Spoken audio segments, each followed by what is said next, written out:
오늘 소망에 관한 이유가 우리 성도님 모두에게 이미 있고 또 오늘 다시 한번 더욱더 크게 그 믿음이, 그 소망이 크게 자리하게 되는 시간 되실 줄 믿습니다. 소망은 우리 믿는 자들과 믿지 않는 자들을 구별해주는, 명확하게 구별해주는 것입니다. 바울은 오늘 사도 바울은 에베소서 2장 12절에서도 이 불신자들이 어떠한 자들인지를 말하고 있습니다. 그때에 너희는 그리스도 밖에 있었고 이스라엘 나라 밖의 사람이라 약속의 언약들에 대해서는 외인이요 세상에서는 소망이 없고 하나님도 없는 자이더니, 세상에서 소망도 없고 하나님도 없는 자이었던 우리가, 그리고 저 밖에 있는 자들, 오늘 우리는 어떠한 자인가 하면 그 밖에 있었으나 지금은 이 안에 들어와, 주님 안에 들어와서 소망의 하나님을 붙잡고, 소망의 예수님을 붙잡고 하나님 안에서 믿음을 갖고 있는 하나님의 자녀 되었음을 고백합니다. 우리 옆에 계신 분이 정말 소망에 관한 확신한 이유로 흔들리지 않는 믿음으로 오늘도 이 믿음 갖고 이 시간 나온 줄 믿습니다. 믿지 않는 자들은 이렇게 생각을 합니다. 고난과 핍박을 감당할 뿐만 아니라 거룩한 삶을 살아가는 이 그리스도인들, 그들에 대해서, 그 삶에 대해서 질문을 던지고 싶어 합니다. 그것이 무엇인가 하면 어떻게 고난과 핍박도 견뎌내고 어떻게 그 안에서 소망을 품고 살아가고 있는지를 궁금해하는 것입니다. 오늘 베드로전서를 받았던 이 편지를 받는 이들조차도 예전에는 그리스도를 믿기 전에는 자기들의 조상들의 그 죄의 그 망령된 행실을 따르던 자들이었고 음란과 정욕과 술 취함과 방탕과 우상 숭배에 빠져있던 자들이었습니다. 그런데 그들이 어느 순간 갑자기 다른 삶을 살고 있는 것입니다. 함께 있던 그 불신자들이 보기에는 궁금한 것이죠. 질문이 넘치는 것이죠. 어떻게, 왜 그 똑같이 행했던 그들이 한순간에 소망 없던 이들이었는데 소망 있는 자로 살아가게 되는지 궁금한 것입니다. 오늘 말씀 15절 말씀, 너희 속에 있는 소망에 관한 이유를 묻는 자들에게 어떻게 해라? 대답할 것을 항상 예비하라 말씀하고 있습니다. 우리 성도가 구별되는 것은 거룩한 삶을 사는 것, 소망된 삶을 사는 것, 이것이 세상과 복음을 연결하는 최고의 연결고리라는 사실입니다. 베드로도 지금 고난받는 그러한 자들에 대한 이야기를 이 앞절 14절까지 이야기를 하다가 이후에 이제 그들이 이제는 그렇게 고난을 당하는 자였으나 이제는 어떠한 자로 살아가야 되는지를 말하고 있습니다. 이 문제를 살펴보다 보면은 앞전에도 얘기했던 것처럼 어떻게 또 하나 질문은 복음에 관심도 없던 저들이 왜 어떻게 해서 이 소망에 관한 이유들을 성도들에게 묻게 되었을까라는 것입니다. 그것은 세상 사람들이 보기에도 이 성도들은 핍박과 고난을 당하면서도 두려워하기는커녕 오히려 복으로 생각하며 기쁨으로 맞이하는 것을 볼 때 자연스럽게 그 이유를 알게 되는 것입니다. 예수님을 믿는 이들 보면은 당연히 모든 이들 앞에서 낙망하고 좌절하고 그리고 일어날 수 없을 것 같은 상황 속에서도 소망을 붙잡고 다시 일어나는 그런 믿음의 힘들을 볼 때가 있습니다. 우리 성도님들의 모습도 그렇고 또 저도 그런 경험을 했던 기억이 납니다. 그러한 고난 속에서도 다시 일어날 수 있는 것, 이것은 세상 사람들이 보기에는 이해가 안 되는 것이죠. 어떻게 저러한 상황에서도 저렇게 모두 다 낭망할 수 없는 곳에서도 다시 일어날 수 있을까? 소망을 가질 수 있을까? 그렇기 때문에 그들은 질문하며 고민하는 것이죠. 궁금해하는 것이죠. 오늘 마태복음 5장 38절과 44절의 말씀을 보면 이것은 믿는 우리들도 감당하기 어려운 말씀이기도 하지만 안 믿는 자들에게 있어서는 더욱더 충격적인 예수님의 말씀입니다. 눈은 눈으로 이는 이로 갚으라 하였다는 것을 너희가 들었으나 나는 너에게 이르노니 악한 자를 대적하지 말라. 누구든지 내 오른뺨을 치거든 왼뺨도 돌려대며 또 누가 너를 고발하면 속옷을 가지고자 하는 자에게 겉옷까지도 가지게 하며 또 누가 너로 억지로 오리를 가게 하거든 그 사람과 심리를 동행하고 또 너에게 구하는 자에게 주고 꾸고자 하는 자에게 거절하지 말며 내 이웃을 사랑하며 내 원수를 미워하라 하였다는 것을 너희가 들었으나 나는 너에게 이르노니 너희 원수를 사랑하며 너희를 박해하는 자를 위해 기도하라. 이 말씀은 이렇게 살아가는 하나님의 사람이 있다면 이 사람은 세상에서 정말 밝게 빛날 수밖에 없습니다. 어떻게 이렇게 살 수 있을까? 그런데 그렇게 살 수 있도록 우리에게 능력 주시고 힘 주시는 분이 바로 소망의 예수님이시며 그 소망을 우리에게 허락하신 하나님의 말씀이라는 사실을 우린 기억해야겠습니다. 주님의 말씀을 따라서 세상과 구별되게 살아간다면 세상 사람들은 굳이 우리가 말하지 않아도 먼저 찾아와서 그 이유와 비결을 묻지 않을 수 없는 것입니다. 네, 우리의 모습을 다시 돌아보면 그렇게 살아가는 과연 교회에 다니는 기독교인들은 과연 얼마나 있을까라는 것입니다. 세상 사람들은 성도가 만나는 이 좋은 통로가 이 세상 사람들과 만나는 통로가 있음에도 불구하고 이렇게 소망을 품고 살아가는 모습으로 하나님의 소망을 나타내기보다는 다른 방법들로 하나님의 말씀을 전하는 일들이 있는 것들을 보게 됩니다. 코로나 전에는 그런 행사들이 많이 있었죠. 교회마다 전도 축제다, 또 어떤 외부의 유명한 이들을 크리스찬 연예인이나 스포츠인들을 초청해서 간증을 듣게 하고 그런 일들로 전도의 도구를 삼았던 일들을 기억하게 될 것입니다. 이것 또한 마찬가지로 안 믿는 자들로 하여금 하나님의 복음을 듣게 하는 좋은 방법들이 될 수도 있겠지만 더욱더 중요한 것은 내가 소망을 품고 살아가는 그 세상과 세상 속에서 구별된 삶을 살아가는 그 모습을 통해서 세상 사람들은 궁금해하는 것이죠. 어떻게 해서 그 기쁨을 가지고 어떻게 해서 그 절망 속에서도 소망을 갖고 살아갈 수 있는지에 대해 질문을 던질 수밖에 없는 그러한 삶을 우리 성도님들께서 살아가시기를 바랍니다. 우리에게 복음에 있어서 많은 것들, 그것을 통해서 주님을 증거해야 될 많은 방법들 찾고 있으나 더욱더 중요한 건 내가 세상 속에서 구별되고 거룩한 소망을 먼저 품는 자로 이것을 가지고서 하나님의 말씀을 살아갈 때에 다른 모든 이들은 예수 믿는 자들이 어떻게 하나님의 소망을 품고 살아가는지에 대해서 궁금해하며 알기를 바라며 그것을 질문해 올 것이라는 것입니다. 그럴 때 소망에 관한 이유를 묻는 자들에게 우리는 어떻게 해야 되나 또 하나 나아갈 것은 예비하며 준비해야 된다는 것입니다. 여기서 소망은 산 소망이고 썩지 않고 더럽히지 아니하고 쇠하지 아니하는 기업이며 더 나아가 그리스도께서 나타나실 때에 완성될 구원의 모습이라는 것입니다. 그래서 복음으로 구별된 삶을 살아가는 것 그것은 물론이거니와 그렇게 살아가는 나를 보며 언제라도 어디서 누가 어떻게 그러한 구원에 관한 진리를 질문해 올 때에 당황하지 않고 담대하게 답변할 수 있도록 항상 준비할 수 있는 우리 말씀에 준비된 성도님들이 되시길 바랍니다. 그렇게 말하는 베드로조차 먼저 그러한 모습으로 살지는 못했습니다. 베드로가 예수님을 부인하고 고난이 닥치고 핍박이 왔을 때 두려움으로 인해서 예수님을 배신했던 그 씨라린 상처가 본인에게 있기 때문에 그렇습니다. 그렇기 때문에 더욱더 베드로는 나와 같은 이러한 실수를, 이러한 전철을 밟지 않기를 바라는 마음으로 오늘 이렇게 성도들에게 말하고 있는 것입니다. 인생에 맞이하는 아주 난감한 문제들, 이전에도 있었고 아마 오늘도 많은 일들이 있으셨을 것입니다. 또한 내일도 해결하지 못할 수많은 문제들이 우리에게 닥쳐올 것인데 이 모든 문제에 대한 질문에 대한 답을 성경은 이미 주님이 오신 그날 그 전부터 우리를 향한 하나님의 메시지로 기록되어져 있다는 것입니다.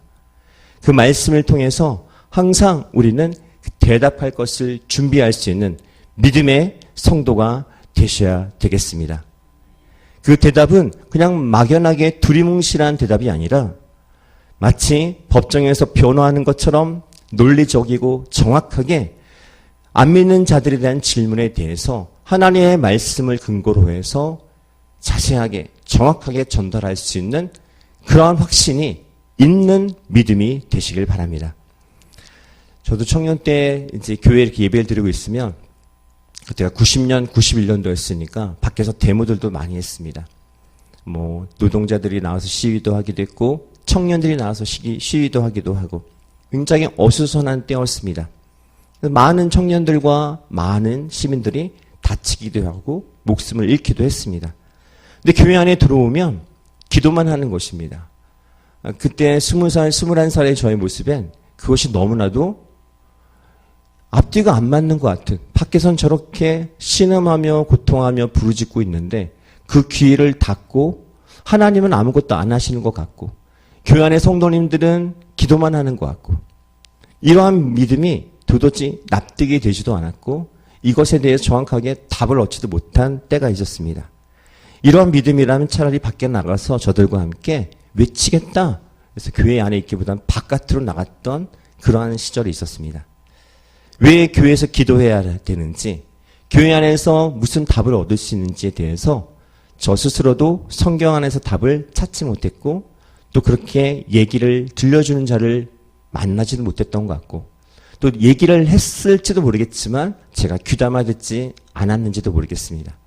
그렇게 거리로 나가서 함께 있었을 때 또 다른 무리 중에 초등학교 동창을 그 장소에서 만났습니다.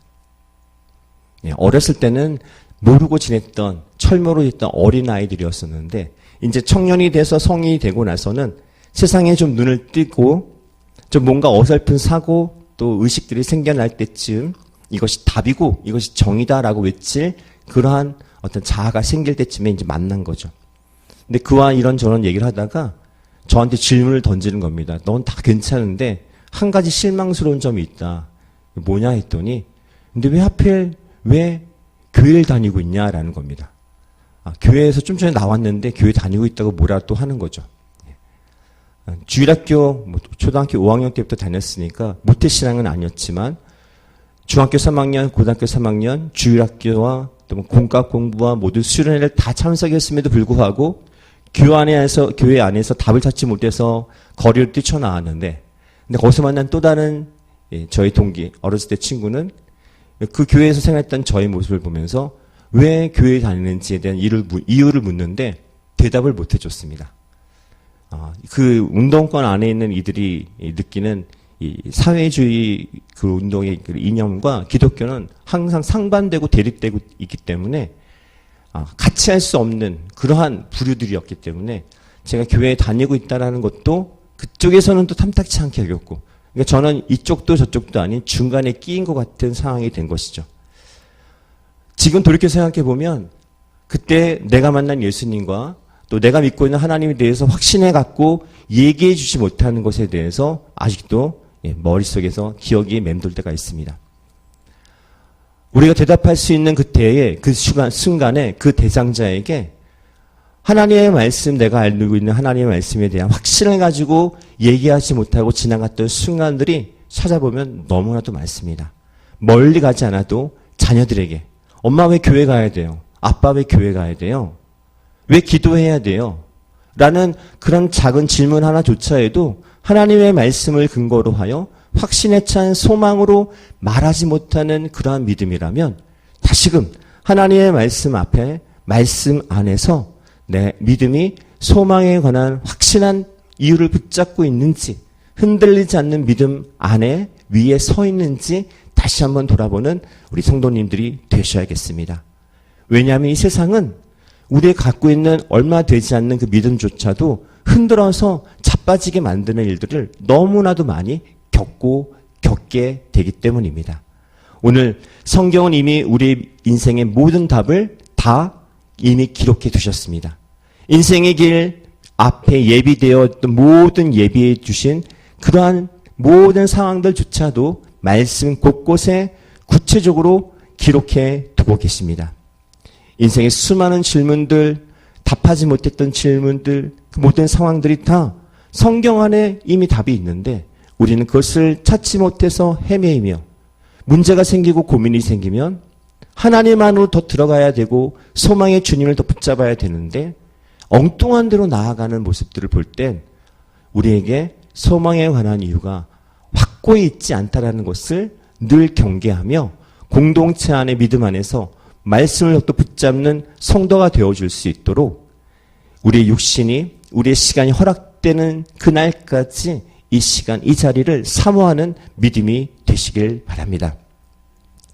그 말씀을 또한 소망을 가지고 나아갈 때 어떠한 모습으로 또 우리가 되어야 될 것인지 15절 후반부에 보면 기록하고 있습니다.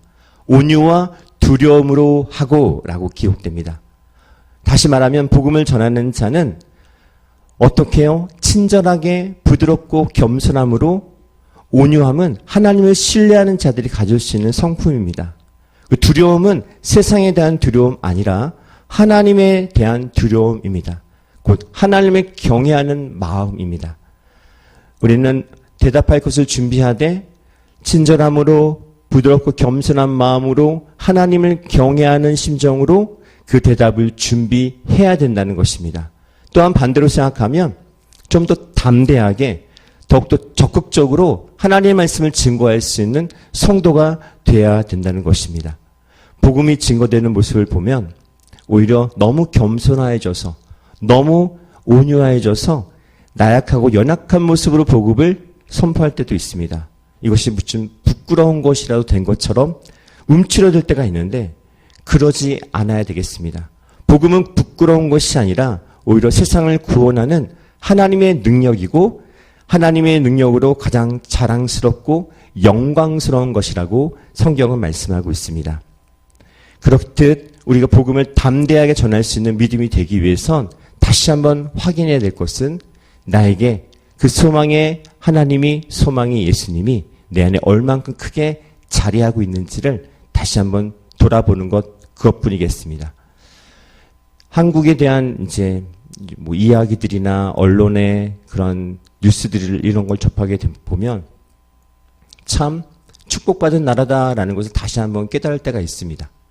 오늘도 아까 나오기 전에 유키즈라는 곳에 컵밥을 하는 한 한국인이 소개가 됐습니다. 식사하다가 우연히 TV에 나와서 보다가 나왔었는데 어떤 소망도 없고 어떤 재능도 없이 뭐라도 해야 되겠다 싶어서 있는 돈 다 모아서 부모님이 미국으로 보냈다고 합니다. 본인을. 근데 그곳에 가서 이런저런 일을 겪다가 이제 푸드트럭을 하나를 시작하게 됐고 그것을 통해서 컵밥이라는 것을 한국의 음식 문화를 시작을 했는데 그것이 지금은 전 세계에 260개 그런 매장이 있고 그때 당시는 이 컵밥을 팔아서 생계라도 유지할 수 있을까 싶은 그러한 고민도 있었는데 연매출이 600억이 넘는 그러한 자산가로 성장한 한 한국인을 소개하고 있는 것입니다. 참 보면 참 대단하다 싶은 마음이 있지만 그의 행동 하나하나가 순간순간마다 뭔가 확신에 차 있는 그 모습을 순간순간 인터뷰를 통해서 보게 되었습니다. 어떠한 일을 하든 무엇을 하든 뭔가 본인이 갖고 있는 그 확신이 갖고 있다면 그 일은 본인이 포기하지 않는다면 언젠가는 이루게 되는 것이죠. 우리의 믿음이 어쩌면 그러한 세상의 모든 것보다 더 확신에 차고 또 소망이 가득 찬 바로 그것이 우리 주님을 믿는 믿음이라고 우리는 확신을 갖고 믿음 생활을 하셔야겠습니다. 다른 것에 대해서 확신을 갖고 있는 많은 이들을 보게 되는데 나의 믿음은 그에 비해서 부족하다면 내 믿음의 모습 가운데 뭔가 문제가 있는 것이겠죠. 주님은 우리를 향한 확신을 갖고 계십니다. 반드시 내가 너를 통해서 하나님의 복음을, 예수 그리스도의 사랑을 세상에 증거할 것이다. 하나님은 확신을 가지고 계신데 그 하나님의 시선을 바라보는 나는 부족하고 나는 자격이 없고 나는 아직 준비가 되지 않았고 등등 여러 가지 이유들로 하나님의 시간과 하나님의 방법에 순종하지 않고 있다면 그것은 하나님이 보시기에는 아직도 준비해야 된다라고 말하는 그가 얼마나 안타깝고 안쓰러운 하나님의 마음 가운데 그렇게 대할까 싶은 것입니다. 이미 준비가 되었다라고 주님은 말씀하시고 이미 능력을 주시겠다 말씀하셨던 그 하나님의 말씀을 붙잡으셔서 오늘 성도님들이 있는 그곳에서 가정이든 직장이든 함께 있는 모든 일터 가운데에서든 확신을 가지고 그들 가운데 하나님의 사람으로 소망을 품고 기쁨을 가지고 희망을 가지고 주의 복음으로 살아가는 성도 모두가 되시기를 바랍니다. 이 대한민국 이 땅에 그 소망을 가지고 온 선교사님들이 계셨습니다. 양화진 선교사 그 묘지도 안 가본 지가 한참 되었는데요.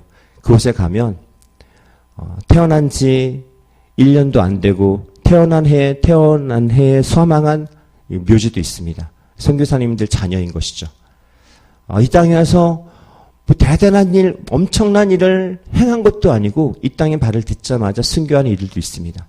근데 그들은 이 땅에 올 때 그 오랜 시간, 오랜 과정 가운데 여러 가지 과정과 그러한 만남과 하나님의 은혜를 통해 소망을 품고 이 땅에 왔다는 사실입니다.